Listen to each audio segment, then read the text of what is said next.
आज का विषय है सुख दुख का कारण। आप सभी अच्छी तरह से जानते हैं, समझते हैं, अनुभवी हैं कि वास्तव में संसार में जो सभी मनुष्य हैं उनके जीवन में जो सुख या दुख आता है उसका कारण कौन है। इस वास्तविकता को समझ लेना, जान लेना परम आवश्यक हो जाता है। तो सुख दुख का कारण वास्तव में व्यक्ति स्वयं ही है।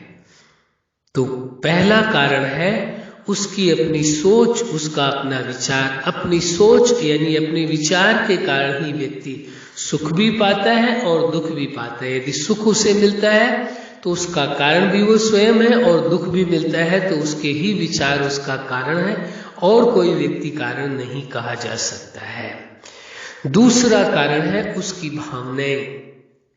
दूसरा क्या कारण है? उसकी भावनाओं के आधार से भी उसे सुख या दुख प्राप्त होता है। कहाँ उसकी भावनाएं जुड़ी हुई हैं, कहाँ से भावनाएं टूट चुकी हैं, किन कारणों से भावनाएं उसकी हर्ट होती हैं, तो ये सारे विषय समझने की आवश्यकता है।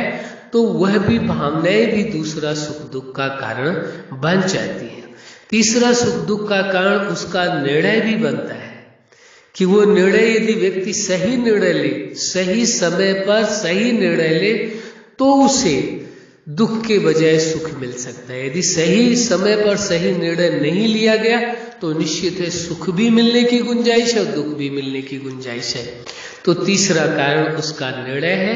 चौथा कारण उसका कर्म है। उस जीवन दाता ने, जगत नियंता ने हर मनुष्य को जीवन देने के बाद कर्म करने की स्वतंत्रता प्रदान की है। आप कर्म कुछ भी कर सकते हैं, लेकिन कर्म के फल को लेने की स्वतंत्रता नहीं है।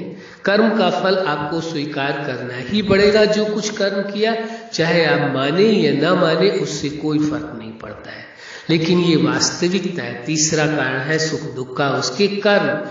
चौथा कारण आप देखेंगे कि सुख दुख का क्या है, उसका स्वभाव, उसकी नेचर, उसकी आदत जिसको कह देते हो। आदत के कारण भी, अपनी नेचर के कारण भी व्यक्ति सुख या दुख पाता है।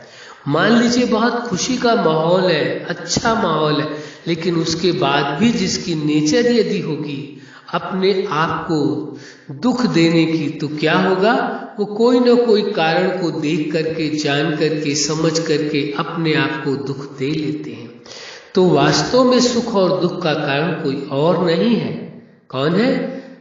ये आपने देखा, पहला आपका विचार, दूसरा यानी सोच कह सकते हैं, दूसरा आपकी भावनाएं, तीसरा आपका निर्णय, चौथा आपका कर्म, और पांचवा आपका कारण आपका स्वभाव यानी नेचर, जिसके कारण सुख या दुख मिलता है। हाँ, कोई और कारण कभी कभार होता है, जब कोई प्राकृतिक घटना या ऐसी समस्या आती है तो वो कोई कारण बन सकता है जो मनुष्य के हाथ में नहीं है। तो जो मानव निर्मित समस्याएं हैं, मुश्किलें हैं, उनका कारण वह स्वयं ही है, क्योंकि वो मानव निर्मित समस्याएं हैं, इसलिए आप भी उसमें जिम्मेवार है।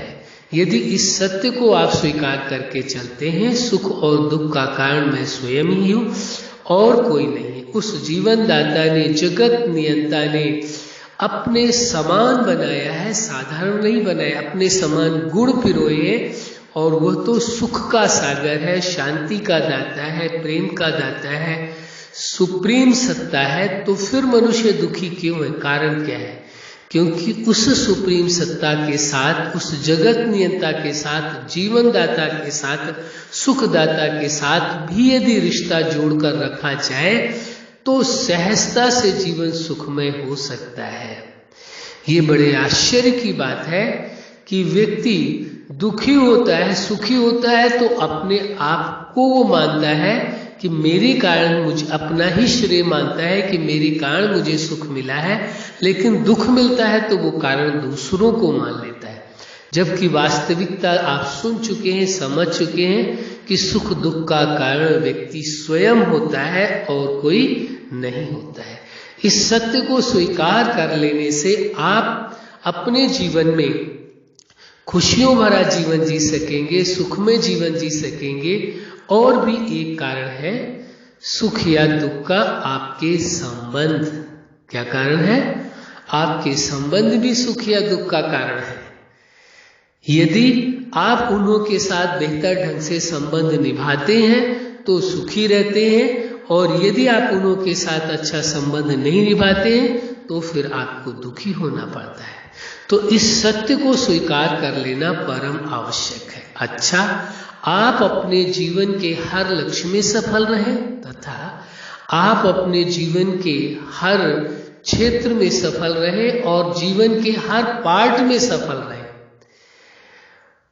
आज का विषय था सुख दुख का कारण। आपका जीवन सदा सुख से भरा रहे, खुशियों से भरा रहे, शांति से भरा रहे, प्रेम से भरा रहे, यही हमारी हार्दिक शुभकामना है। सदा खुश रहे, मुस्कुराते रहे। धन्यवाद।